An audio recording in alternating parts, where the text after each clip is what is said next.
Snow hammered against the apartment windows that night. The kind of bitter New York cold that made every breath feel like glass. Lauren Whitmore clutched her stomach, another contraction ripping through her as she tried to steady herself against the kitchen counter. Her iPhone buzzed weakly in her trembling hand, another call to Chase, unanswered. She hit redial. Once. Twice. 17 times. And then her screen flashed a message she never imagined seeing in the middle of labor. Call failed. The person you were trying to reach has blocked you. For a moment, the world went silent. No wind, no sirens from the street below, just the echo of her own disbelief. Chase didn't pick up. He didn't text back. He blocked her, on the day she was bringing their son into the world. Her knees buckled. She slid onto the cold tile floor, clutching the edge of the counter with white knuckles. Her breath hitched, half from pain, half from the gut-punch realization that she was alone. Truly, terrifyingly alone. Across the city, in the glowing warmth of Park Hyatt, New York, Chase Alden was lifting a glass of champagne beside a woman who wasn't his wife. The crystal chandeliers shimmered above him as he laughed at something Ava Sinclair whispered into his ear. He never saw Lauren's desperate calls. He never cared to look. Lauren forced herself up, teeth clenched, tears slipping down her cheeks. Okay, you can do this, she whispered to herself, grabbing her hospital bag. She pressed a hand to her belly as another contraction stabbed through her. But as she reached the door, her strength faltered. She collapsed again, phone dimming beside her, and in that breathless, shaking moment, she whispered something Chase would never hear. "This is the last time I'll ever call you." Outside, a taxi's headlights swept across the snow. Inside, Lauren felt her world fracture, quietly, cleanly, forever. Something had ended, and something far more powerful was about to begin. The world hadn't always been cold for Lauren Whitmore. There was a time when even the grayest New York morning felt warm because Chase Alden stood beside her. Back then, he wasn't a millionaire or a polished man in tailored suits striding down Fifth Avenue. He was just a hungry dreamer with a cracked MacBook Pro, a rented desk in a co-working space, and a smile that made Lauren believe the future could be theirs. They met 6 years earlier at a tiny coffee shop in Brooklyn, both reaching for the same last blueberry muffin. Chase had laughed first, an unguarded, boyish laugh that didn't match the calculated charm he would later perfect. He offered her the muffin. She insisted they split it, and somehow that small compromise became the foundation of everything that followed. Back then, Lauren worked long hours as a junior data analyst. She wasn't rich, wasn't glamorous, but she had stability, something Chase admired deeply. He used to say, "You're the calm in my chaos, Laur." And she believed him.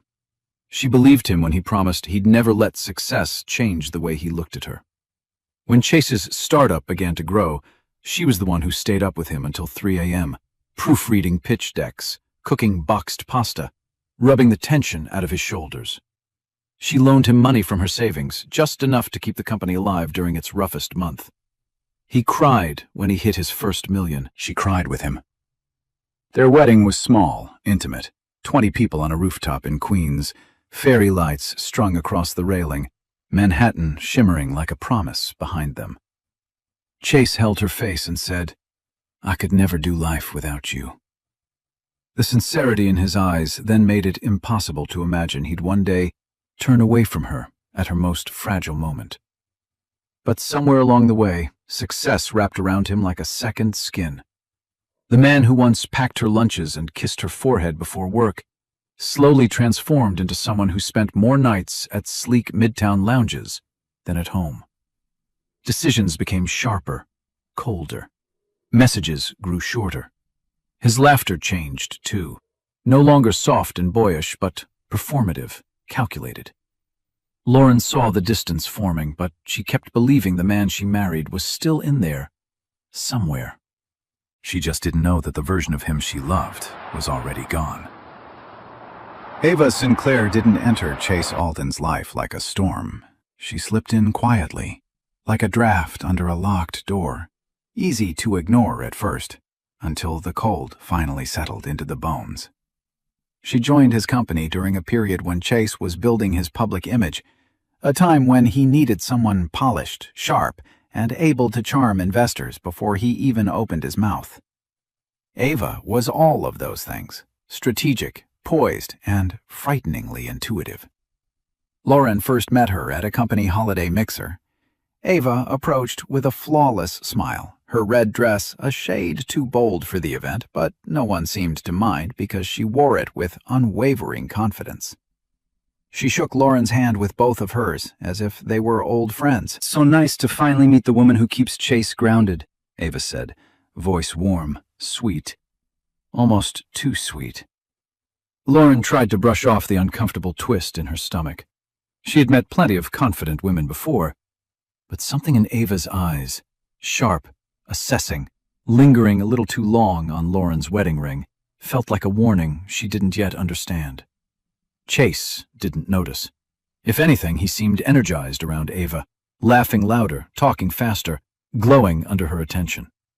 Ava praised his ideas, amplified his presence, whispered just one more thing into his ear between conversations. Lauren watched the shift happen in real time, Chase straightening his jacket, adjusting his posture, trying subtly to match Ava's polished aura. After that night, Ava appeared everywhere. Late-night meetings, early morning strategy sessions, PR events where Chase insisted Lauren didn't need to attend because she was getting too tired with the pregnancy. At first, Lauren believed him. She wanted to. Pregnancy had drained her energy, and Chase always framed his requests as concern. But soon, the little things multiplied. Chase started hiding his phone, turning away when texting, spending nights at the office, but coming home smelling faintly of a perfume Lauren didn't recognize, something floral and expensive. Still, the betrayal wasn't obvious yet. What made Ava dangerous wasn't bold cheating. It was subtle manipulation. She began sending Chase carefully crafted reports, painting Lauren as stressed, emotional, overly sensitive. Normal for pregnancy, Ava would say. But maybe she shouldn't influence major decisions right now. Tiny seeds, planted with intention. And Chase, already drifting from the man he once was, let them grow. By the time Lauren reached her 7th month of pregnancy, joy had become something she experienced quietly, privately, like a secret she carried in her chest because sharing it no longer felt safe. Chase was always in a meeting, always on deadline, always too busy polishing the life he wanted to present to the world. Meanwhile, Lauren navigated swollen ankles, dizzy spells, and late-night cravings alone in their dimly lit apartment overlooking Astoria. One Saturday morning, she stood in the baby aisle of a Target in Queens, holding a tiny gray onesie between her fingers. It had soft little bear ears on the hood, simple, inexpensive, nothing extravagant. But the moment she touched it, her throat tightened. She imagined Chase beside her, his hand on her back, his excitement matching hers the way it did in those early years. Instead, her phone buzzed with a text from him. "Busy today. Don't wait up." Just 4 words. No heart emoji. No, "How are you feeling?" The distance was no longer just emotional. It was physical, measurable, undeniable. Still, Lauren bought the onesie. She placed it gently in the cart next to a pack of diapers and a small plush fox she couldn't resist. At checkout, the cashier smiled at her belly. "First baby?" Lauren nodded. "Yeah." She forced a smile, but her eyes burned with unshed tears. When she got home, she laid the new items on the bed, her bed, where she slept alone most nights now. She folded the onesie with care, smoothing the fabric as if it were fragile. Around her, the apartment was painfully quiet. No laughter, no soft music, just the hum of the refrigerator and the hollow echo of a life growing emptier by the day. That night, she placed Chase's hand on her belly while he slept beside her for once. The baby kicked gently. She held her breath, waiting for Chase to wake, to smile, to whisper something sweet like he used to. He didn't stir. Lauren turned away, blinking back tears. She whispered into the darkness, "I wish you were here with us. Really here." The baby kicked again, as if answering her. And in that tiny movement, Lauren found comfort.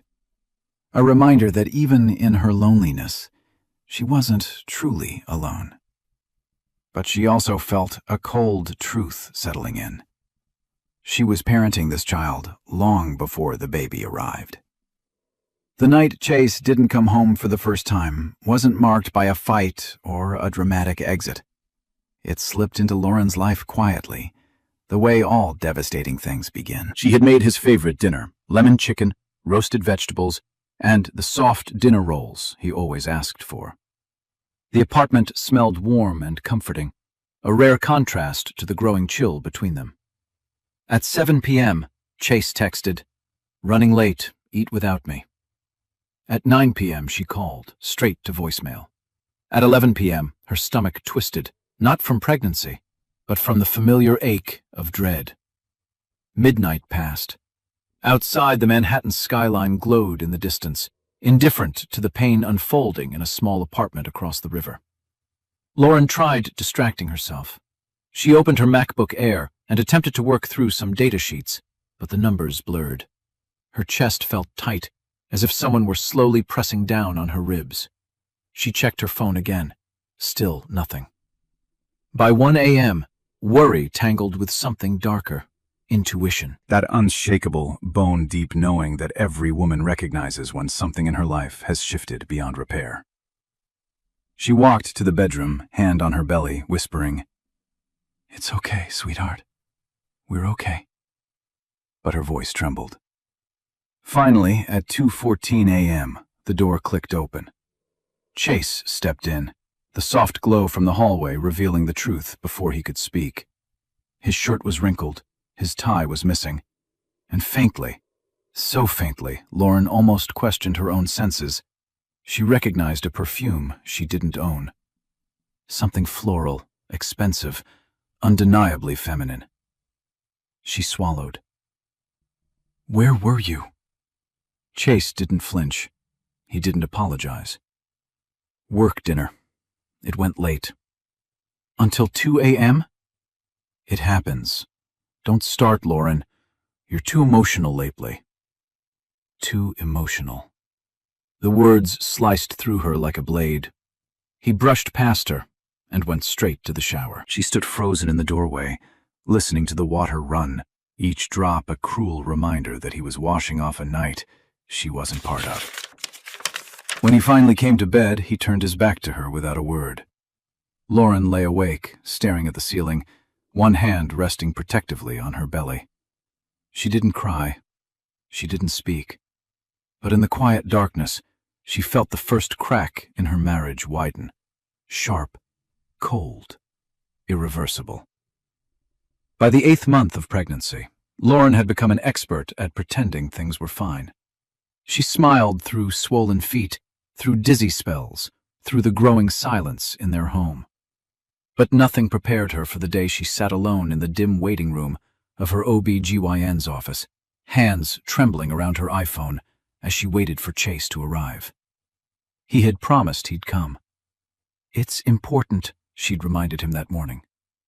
"I know, Laure. I'll be there," he'd said, adjusting his Mont Blanc pen in his suit pocket before rushing out the door. But now, 30 minutes past her appointment time, he still wasn't there. Her doctor finally called her in. "We can start without him," he said gently.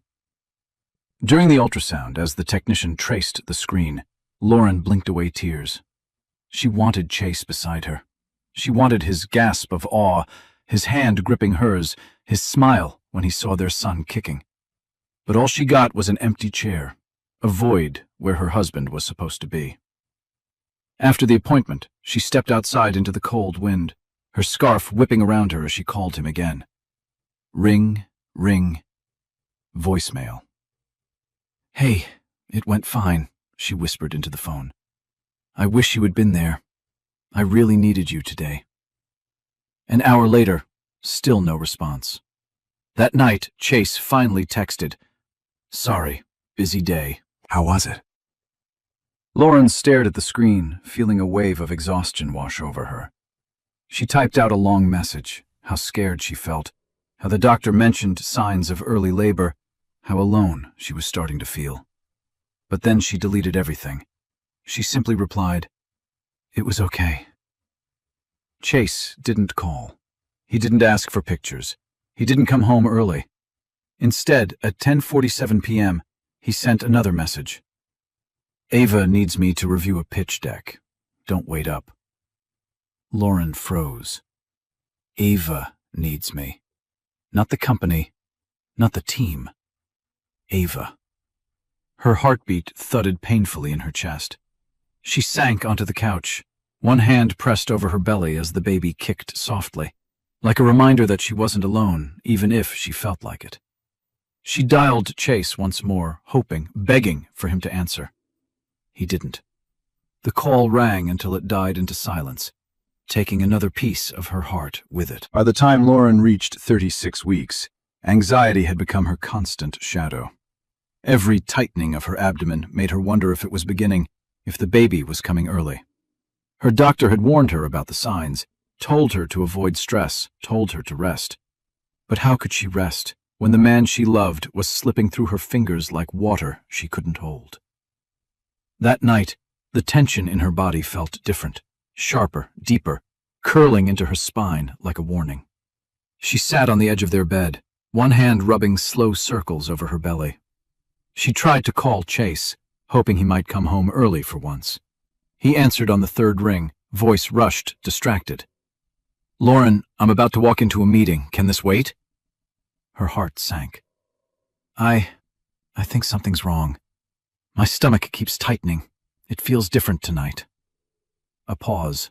A sigh. Then, "Lauren, it's Braxton Hicks. You always overreact. Just drink some water and lie down. I'll check in later." She closed her eyes, forcing her voice to stay steady.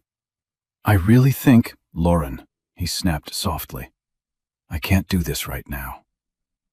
Before she could respond, she heard another voice in the background, soft, feminine, too familiar. Ava, laughing. Lauren's blood ran cold. Chase lowered his voice. "Don't start imagining things. I'm working." The call ended, just like that. Lauren's throat tightened. She placed the phone beside her, breathing through the rising panic.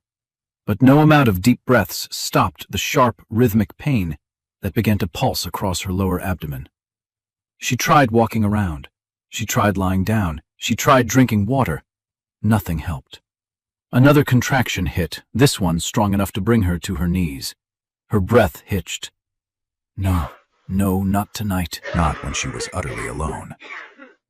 She grabbed her hospital bag and set it by the door, her hands trembling uncontrollably now. She reached for her phone, willing Chase to feel her fear across the city. 1 call. 2 calls. 3. Finally, she sent a text. "I need you. Please."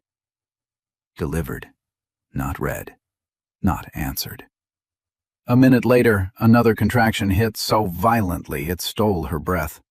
She clutched the doorknob, whispering through gritted teeth, "Please, Chase, I need you this one time." But somewhere across Manhattan, he was already slipping away. Ava Sinclair had a talent for timing, specifically for choosing the exact moment when Chase was most vulnerable to her influence. And tonight, as the city lights shimmered against the glass walls of the Park Hyatt's ballroom, she saw her moment.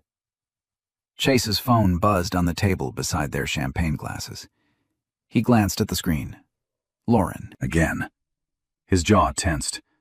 Ava leaned closer, her perfume, something expensive and deliberately understated, drifting toward him like a soft trap. "Another call?" she asked, voice smooth as silk. Chase rubbed his temples. She's being dramatic. Pregnancy hormones. Ava offered a sympathetic smile, one she had practiced to perfection. I'm sure she's fine. You know how anxiety gets when women are close to their due date. It was the kind of sentence crafted to sound supportive while planting doubt. And it worked. Chase exhaled, shoulders dropping. His phone buzzed again. A message this time. Ava's eyes flickered to the screen. I need you. Please. She hid her satisfaction behind a delicate sip of champagne. Chase, she murmured, placing a light hand on his arm. You cannot keep letting personal things pull you away. Not tonight. Not with investors watching. Your company needs stability. You need stability. It was manipulation masked as concern. Chase hesitated, phone still in his hand. For a split second, guilt flickered across his face. Ava saw it and extinguished it instantly. Come, she said softly. Let's review the pitch deck before the presentation. You owe it to yourself. And then, like fate aligning with cruelty, Chase's phone vibrated with another call. Lauren. He stared at the screen, frustration boiling over. Ava tilted her head, voice barely above a whisper. You deserve peace, Chase. He exhaled sharply, and with one swipe, he blocked his wife's number. Ava's smile didn't reach her eyes, but it didn't need to. She had exactly what she wanted. Complete access to Chase, with Lauren pushed quietly out of the frame. Good, Ava whispered. Now you can focus. Chase tucked the phone into his jacket, trying to ignore the knot in his stomach. He didn't know that Lauren was collapsing in their apartment. He didn't know she was in labor. He didn't know this was the moment everything in his life fractured. But Ava knew her plan was working, and Lauren, alone and trembling, was already paying the price. Lauren didn't feel the moment her water broke, not at first. She only felt the sudden warmth, the shock, the instinctive terror rushing through her veins. She gripped the edge of the counter, her breath hitching as another contraction tore through her body. Okay, breathe, she whispered, though her voice cracked. She reached for her phone with trembling hands. Call Chase. He'll come. He has to come. Her thumb hit his name. Call failed. She tried again. Call failed. Her heart hammered. She blinked hard, refusing to believe what the screen was telling her. One more time. The person you are trying to reach has blocked you. Blocked. Blocked by her own husband, on the night she needed him more than ever. A sob escaped her, raw and strangled. She slid to the floor, clutching her belly as the baby pressed downward, her body urging her forward into labor, with or without support. Tears blurred her vision as she whispered, Please, Chase. Please don't do this. But Chase wasn't there. He wasn't even reachable. Across Manhattan, he was stepping out of the Park Hyatt, snowflakes clinging to his coat, while Ava looped her arm through his. She didn't need to say anything. She had already said enough. Every seed of doubt she planted had grown roots. Inside his Mercedes S-Class, Chase finally opened his phone, not to check on Lauren, but to silence the buzzing notifications for good. He scrolled through the call log. 17 missed calls. He frowned. What does she want at a night like this? He muttered. Ava leaned in. She knows you're trying to focus. She shouldn't be interrupting you during a critical event. Chase sighed heavily, shoulders slumping. You're right. I can't deal with this tonight. He deleted the missed calls. Meanwhile, Lauren crawled toward the front door, sweat dripping down her temples. Each breath was a battle. She clung to the doorknob, vision tunneling, whispering apologies to her unborn son for not being stronger. She dialed 911 with shaking fingers. When the operator's calm voice answered, Lauren finally broke. I'm in labor. I'm alone. Please, send someone. Snowstorm winds howled outside as paramedics rushed to her address. And somewhere across the city, Chase laughed at something Ava said, completely unaware that his final goodbye had already begun. Lauren didn't remember the elevator ride, only the blur of fluorescent lights as paramedics rushed her into NYU Langone Hospital. Her contractions were coming fast, too fast, and panic clung to her like a second skin. She clutched the straps of the gurney, gasping as another wave of pain rolled through her. "Deep breaths, ma'am. You're doing great," one paramedic said. She wasn't. She was terrified and alone. Inside the delivery room, machines beeped steadily, casting sharp reflections against the sterile white walls. The nurses moved with calm efficiency, but every time the door opened, Lauren's eyes darted toward it, praying Chase would burst through, breathless and apologetic. He didn't. A contraction slammed into her, ripping a cry from her throat. A nurse squeezed her hand. "You're at 7 centimeters. It's happening quickly." Lauren nodded weakly, wiping tears with the back of her hand. "Can someone call my husband?" she whispered. The nurse took her phone, dialed the number. The automated message echoed like a cruel verdict. "This number has blocked you." The nurse froze. "Oh, honey." Lauren turned her face away, humiliation burning under her skin. She didn't want pity, not now, yet pity filled the room like a heavy fog. Moments later, a new figure entered, Dr. Mason Hale. His presence steadied the air immediately. He scanned Lauren's chart, then looked at her with warm, steady eyes. "Lauren, you're safe. I'm here now. We'll get you through this." Something about his voice anchored her. Maybe it was the quiet certainty. Maybe it was the way he didn't look at her with judgment, only compassion. The hours blurred. Lauren's cries echoed against the sterile walls, her fingers gripping the rails of the bed until her knuckles went white. Sweat drenched her hairline. Breath after breath tore from her lungs. Through it all, Mason stayed close. "You're strong," he said softly. "Your baby is strong. You're not alone."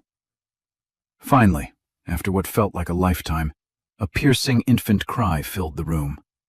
Lauren's body shook with sobs as Mason lifted her son gently, wrapping him in a warm hospital blanket before placing him in her trembling arms. A tiny face, a soft whimper, a life she had brought into the world alone. She kissed his forehead. "Hi, my sweet boy." But beneath the overwhelming love was an ache that hollowed her chest. Chase should have been here. He chose not to be. And there was no undoing that choice. The room fell into a soft, aching quiet after the nurses left. Only the rhythmic beeping of the monitor and the tiny breaths of her newborn son filled the space. Lauren held him close, inhaling his warmth, memorizing every tiny feature, his button nose, his delicate lashes, the way his fingers curled instinctively around hers. But beneath the overwhelming love was a heaviness in her chest she couldn't shake, a truth she could no longer deny. Chase wasn't coming. Hours had passed since the birth. No calls, no texts, not even a generic message asking if she was all right. The father of her child didn't know, or didn't care enough to know, that their son had entered the world. Lauren blinked through exhaustion as she reached for the bedside table where the hospital had placed her personal items, her phone, still silent, her wallet, and a small notepad she used for baby name ideas. The pen felt heavy in her hand as she opened to a blank page. She hadn't planned to write a letter, but the words poured out anyway. "Chase, I don't know where to begin. Maybe you'll never read this. Maybe you won't care if you do. But tonight, while I held our son for the first time, I realized something I should have seen long ago." Her handwriting wavered as she fought to steady her breath. "I waited for you, through every contraction, through every scream. I waited because I believed that deep down, the man I married still existed." A tear fell onto the paper, blurring the ink. "But you didn't come, and that will never be something I can forget or unfeel." She paused, looking at her sleeping baby, peaceful, trusting. He deserved your presence. I deserved your support. Instead, I labored alone while you blocked my number. Her fingers tightened around the pen. So this isn't anger. It's goodbye. The kind that doesn't need shouting to be final. I hope one day you understand what you lost tonight. She signed it simply, Lauren. When she finished, her heart felt both shattered and strangely lighter. She folded the letter carefully and slipped it into her bag. This wasn't a goodbye she ever imagined giving, but it was the one she needed. And tomorrow morning, she would act on it. For herself. For her son. For the life she refused to let Chase continue breaking. While Lauren lay in a dim hospital room, cradling their newborn son against her chest, Chase Alden was stepping into a different world entirely, one drenched in luxury, applause, and the illusion of success. The Park Hyatt's rooftop ballroom glowed under chandeliers imported from Italy, and Manhattan's skyline shimmered like a crown around him.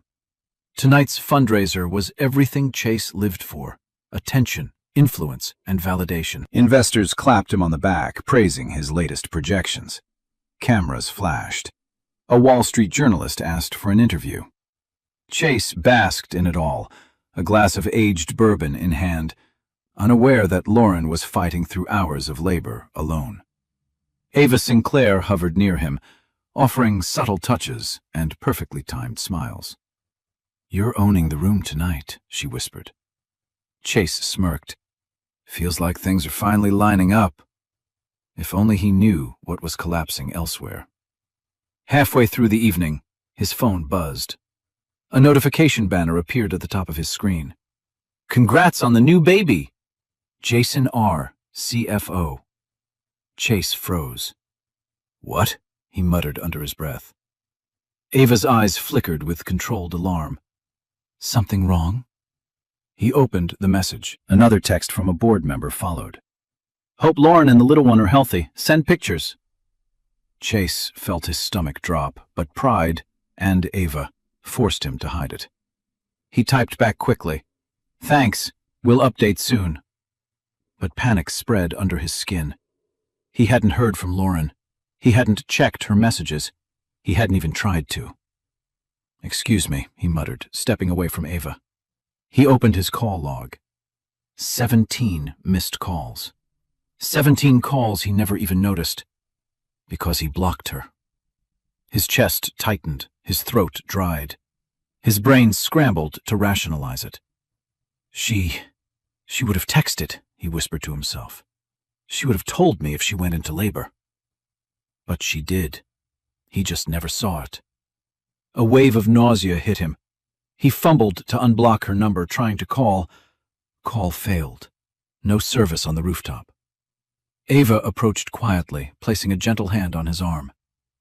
"Chase." "Look at me. Stay calm. Tonight is important." He stared at her, heartbeat pounding. Important. Yes, tonight was important, just not for the reasons Ava thought. Because somewhere across the city, a moment had already happened, a moment he could never undo. His son had been born, and Chase hadn't been there. Chase Alden barely slept after the gala. Guilt gnawed at him, sharp and relentless, but pride kept whispering excuses in his ear. "She's dramatic. She's fine. She always overreacts." But at 6:12 a.m., he jolted awake in their penthouse, heart pounding, the early sunlight slicing through the blinds. Something felt wrong, viscerally wrong. He grabbed his phone and tried calling Lauren again now that service was restored. The automated voice hit him like a punch. "The number you are trying to reach is unavailable." Unavailable. Not blocked, not busy, just gone. His chest tightened as he rushed to the kitchen, hoping she'd left a note, anything.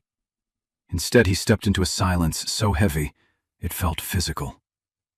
The house was too clean, too still, too empty. Then he saw it.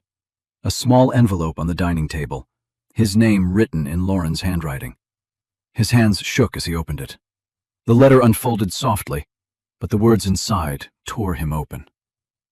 You didn't come. I needed you, and you blocked me. Our son deserved better. So did I. This isn't anger. This is acceptance.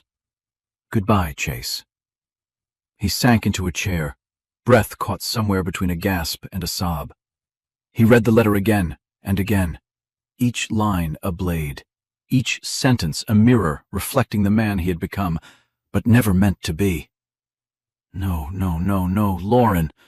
What did you do? He whispered, gripping the paper like it could bring her back. He sprinted to the bedroom, yanking open closets, drawers, searching for signs she was still there.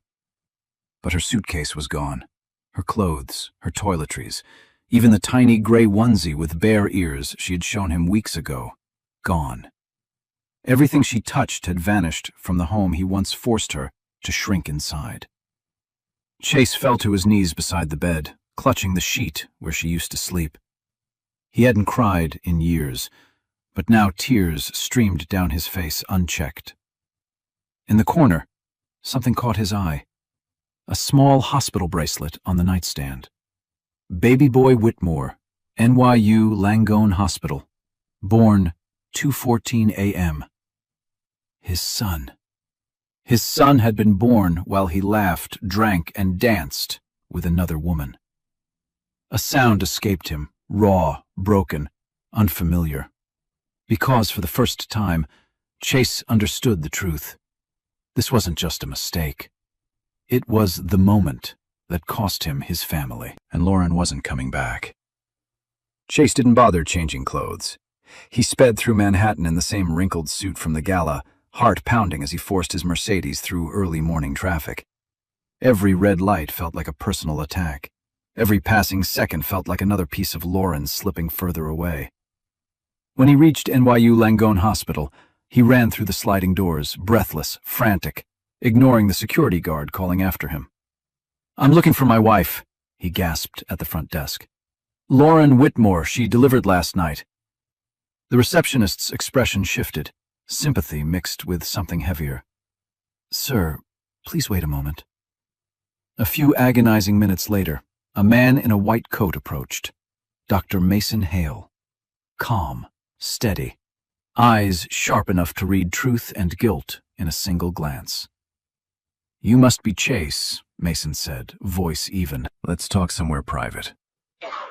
They stepped into a quiet hallway, the hum of machines echoing faintly around them. Chase ran a shaking hand through his hair. Where is she? Can I see her? I didn't know she was in labor. My phone, there was a mistake. Mason lifted a hand, stopping him cold. Lauren was alone for 13 hours of active labor, he said quietly. She screamed for someone who never came. She asked the nurses to call you. She begged them to try again. And every attempt ended the same way. His gaze hardened. You blocked her number. The words slammed into Chase's chest like a freight train. I didn't think, he stammered. No, Mason said sharply. You didn't think. She cried your name while you were nowhere to be found. Chase swallowed the burn in his throat. Is she still here? Please, just let me talk to her. Mason stepped back, jaw tightening. She checked out 3 hours ago. Signed discharge papers early. She didn't want you contacted. What? Chase's voice cracked. She left? With the baby? She left with her son, Mason corrected. A son you didn't meet. A son she protected by walking away. Chase felt the hallway tilt. Where did she go? Mason's expression turned unforgiving. If Lauren wants you to know, she'll tell you. Then, with a final blow, you weren't there when she needed you most, Chase. She gave birth alone. Whatever comes next, she doesn't owe you anything. Chase pressed a hand to the wall, breath shaking. For the first time in his life, consequences had a face, and it was Dr. Mason Hale staring back at him. Chase Alden left the hospital with Lauren's letter burning in his pocket, and Dr. Mason Hale's words echoing in his skull. Shame clung to him like a second skin. But when he stepped back into the icy Manhattan air, guilt wasn't the only thing waiting for him. His phone buzzed non-stop.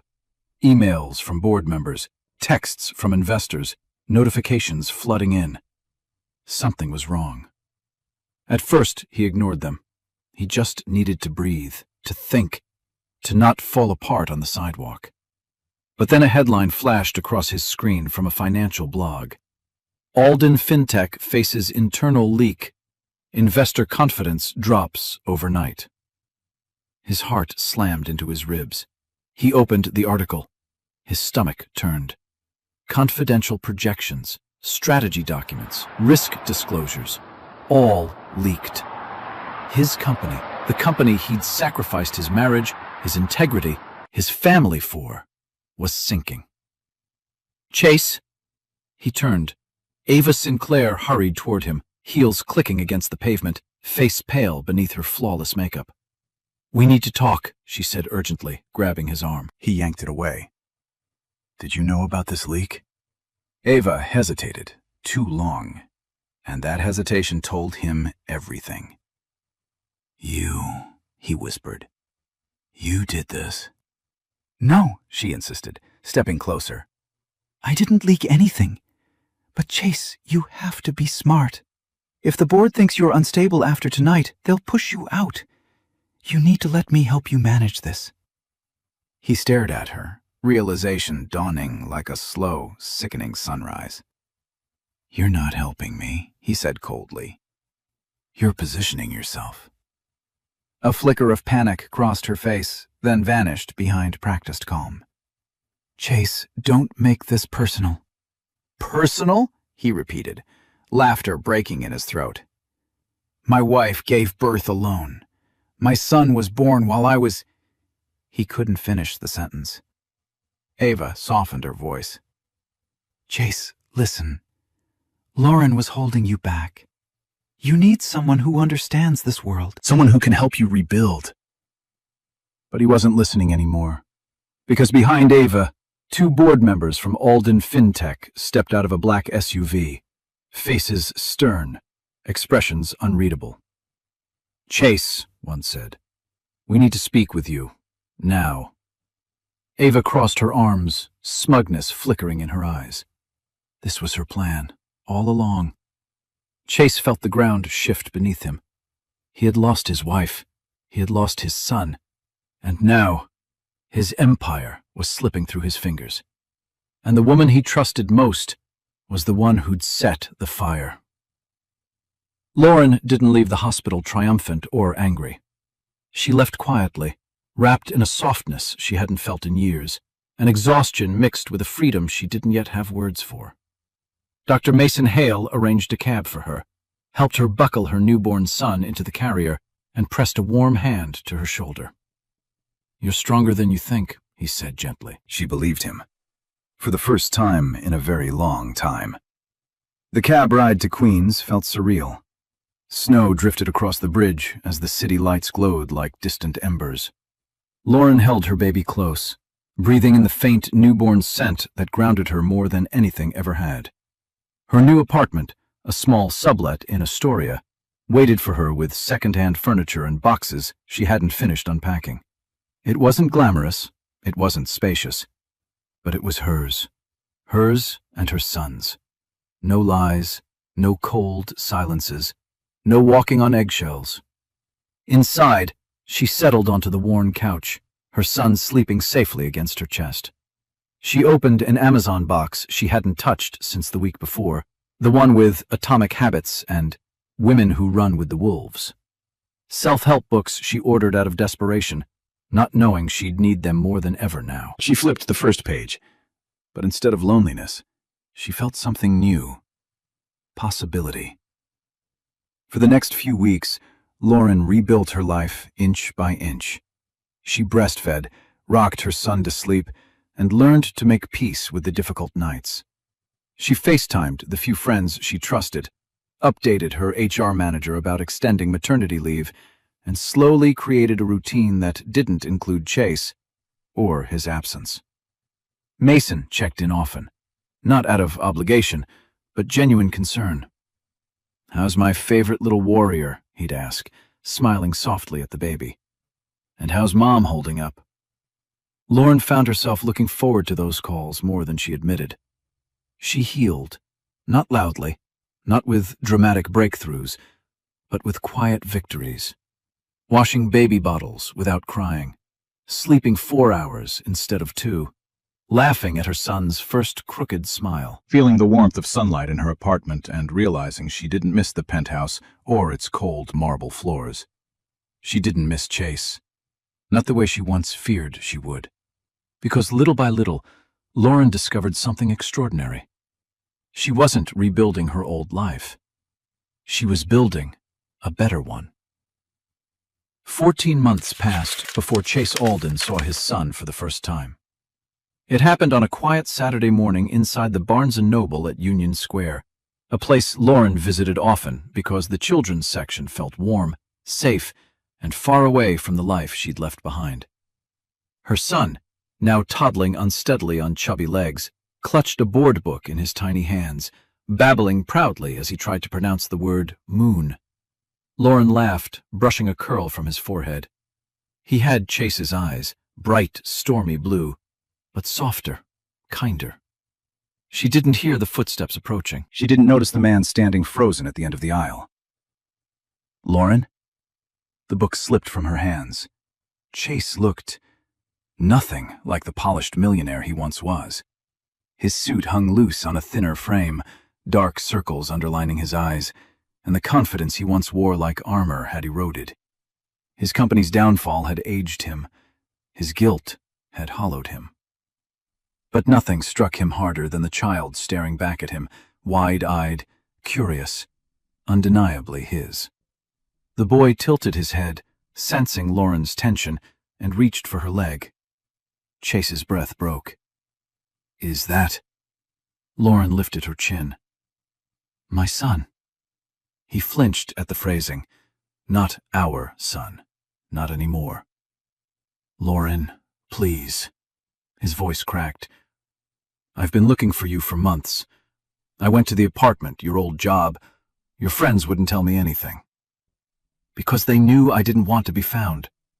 Chase swallowed hard. "I deserve that, I know. But I need to explain. I was told—" "No," she cut in gently but firmly. "You don't get to blame anyone else." He blinked, shame washing over him. Her son tugged at her sleeve again. "Mama, up!" Chase's knees nearly buckled hearing that word spoken aloud. "Can I?" he whispered, voice trembling. Lauren's heart pulled tight, not with longing, but clarity. "No," she said softly. "Not yet. Maybe not ever. He doesn't know you. He doesn't know the man who left us alone." Chase's eyes brimmed. "Lauren, I'm begging you. Give me a chance to make it right." She shook her head. "Some chances aren't mine to give anymore." And then, from behind, another voice entered the aisle. "Lauren, everything okay?" Dr. Mason Hale stepped beside her, holding 2 coffees and a gentle protectiveness Chase immediately recognized as something he once took for granted. Lauren exhaled, relieved. Chase understood. He wasn't just too late. He had been replaced. Chase Alden had prepared speeches, rehearsed apologies, imagined scenarios where he could somehow redeem himself. But nothing prepared him for standing across from the woman he lost and the man who had stepped in to protect everything Chase had thrown away. Dr. Mason Hale's presence beside Lauren was calm, grounding, steady. He didn't touch her, didn't mark territory. He didn't need to. The ease between them said everything. Lauren wasn't alone anymore. Chase's throat tightened. "So, this is him, Mason." The doctor extended a polite hand. "I'm a friend of Lauren's. Not possessive, not defensive, just factual, yet the truth beneath it was unmistakable. He was the kind of man who showed up. Something Chase never did. Lauren shifted her son on her hip, keeping a slight distance. Not hostility, self-preservation. Chase took a small step forward. Lauren, please, I need you to hear me. She shook her head gently. Chase, not here.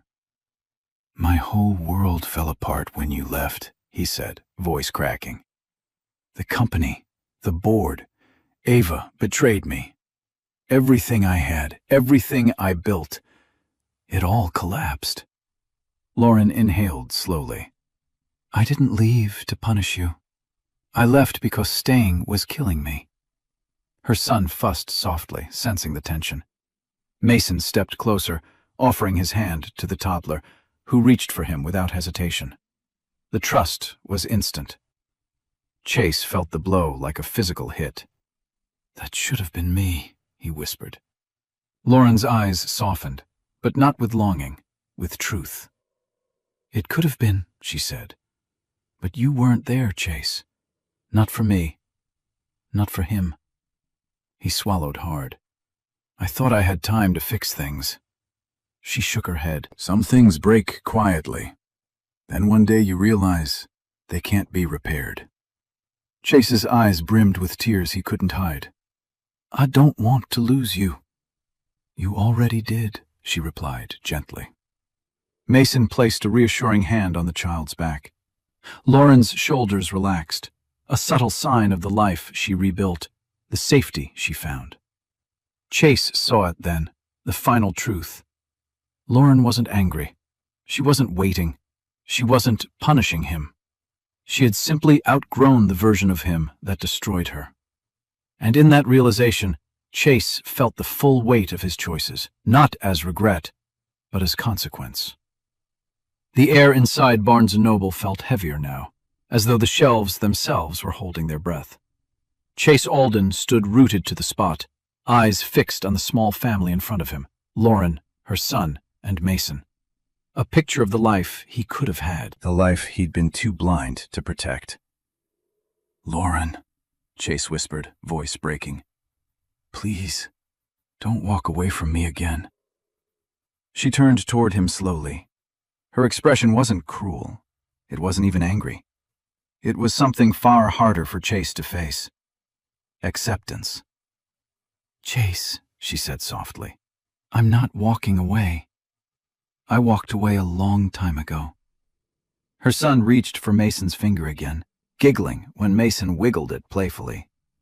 The sound sliced through Chase, reminding him of all the laughs he'd missed, all the firsts he'd never seen, all the moments Lauren had carried alone. He forced a breath. I want to be in his life. I want to try. You had chances, Lauren interrupted gently. You had so many. The night I went into labor, the weeks before that, the months before that. Every time I reached out, you turned away. I know, he whispered, chest aching, and I regret it every day. Lauren shifted her son onto her hip, smoothing the toddler's hair. Regret doesn't undo what happened. It doesn't erase the pain, and it doesn't rebuild trust. Chase nodded, tears gathering. Then what do I do? How do I prove I've changed? She looked at him carefully, compassion softening her features. You start by understanding that I don't owe you a chance just because you want one. He blinked, absorbing the blow. But, she continued, I'm not shutting the door forever. I just can't open it right now. Not until you heal. Not until you become someone stable, someone safe, someone our son could count on. Her words were not punishment, they were truth. Mason watched respectfully, stepping forward only when the toddler tugged at him again. Lauren's face eased when she looked at the doctor. Chase saw it. The trust, the warmth, the safety he had long taken for granted. So this is goodbye? Chase asked quietly. Lauren shook her head. No, she said. This is closure. She reached for Mason's hand, not romantically, but with gratitude. and began walking toward the exit. Her son rested his head on her shoulder. For the first time, Chase didn't chase after her. He let her go, because loving her now meant respecting her peace. Spring arrived in New York quietly, melting the last traces of winter from the edges of Central Park. Lauren walked along the winding path, her son toddling beside her, holding her hand and pointing excitedly at every bird, every leaf, every runner passing by. The world felt gentler now, lighter, like it had exhaled with her after months of rebuilding, grieving, and growing. Mason Hale was waiting for them near the Bethesda fountain, a soft smile tugging at his lips as he watched the little boy wobble toward him. He knelt, arms open, and the toddler launched himself forward with a squeal of joy. Mason caught him effortlessly, lifting him into the air as laughter echoed across the water. Lauren's heart warmed in a way she once feared it never would again. "You two seem to be having fun," she said as she reached them. Mason shrugged playfully. "He's teaching me all the important words. Bird, rock, snack." "Snack is definitely his favorite," she teased. They sat together on a nearby bench. Mason handed her a coffee, her favorite order, somehow remembered without her ever telling him twice. Her fingers brushed his, and instead of flinching like she once did with Chase, she felt steady, safe. After a moment, Mason cleared his throat, his expression shifting into something softer, deeper. He placed a small velvet box on her lap. Lauren froze. "Mason," he raised a hand gently. "Before you open it, just listen." She swallowed, nodding. "I know what you've been through," he said quietly. "And I know you're still healing. But I also know the strength you've shown, the mother you've become, and the woman you're rediscovering. I'm not here to replace anyone. I'm here because I choose you. Both of you." Her eyes stung. He opened the box himself, revealing not a ring, but a delicate pendant engraved with her son's initials. "This isn't pressure," Mason continued. "It's a promise. When you're ready, whenever that is, I'd like the chance to build a life with you. One grounded in honesty, in presence, in love." Lauren covered her mouth, overwhelmed. She looked at Mason, at her child curled happily against his chest, and at the sunlight shimmering across the fountain. For the first time in a long time, her heart didn't hurt. It hoped. She placed her hand over Mason's and whispered, "I'd like that. Someday." And someday was enough. Because Lauren finally had everything she once begged for: love, safety, respect, and a future she didn't have to fear anymore. All right, my wonderful friends, we've come to the end of this emotional story. And if you are still here right now, listening, breathing slowly with me, then something in Lauren's journey must have touched you in a way you didn't expect. Maybe it reminded you of your own strength. Maybe it reminded you of someone you love. Or maybe it reminded you of a moment when you finally chose yourself. Stories like this aren't just drama. They're mirrors. And as Marcus Aurelius once wrote, "You have power over your mind, not outside events." Lauren couldn't change Chase. She couldn't change betrayal, loneliness, or the heartbreak of giving birth alone. But she could change how she rebuilt afterward. And that is the part that belongs to every one of us. Life will hurt. People will fail us. But healing is not about pretending it never happened. It's about rising again with clearer eyes, steadier steps, and a heart that finally chooses peace. So, if this story stayed with you, take a breath, place a hand over your heart, and remember, you deserve the kind of love that shows up, the kind of respect you don't have to beg for, and the kind of future you can walk toward without fear. If this message reached you today, Don't keep it to yourself. Like this video, share it with someone who might need it, and subscribe so you never miss the next story that might just change the way you see your own life. You being here means more than you know, and our journey together is just beginning. This story is a work of fiction created solely for entertainment and emotional reflection. Any resemblance to real people, events, or situations is purely coincidental. The characters, locations, and circumstances are narrative tools designed to explore themes of resilience, healing, and personal transformation. Nothing in this video should be interpreted as factual reporting or real-life claims. Our goal is to encourage reflection, empathy, and meaningful conversation, not to represent actual individuals or documented events.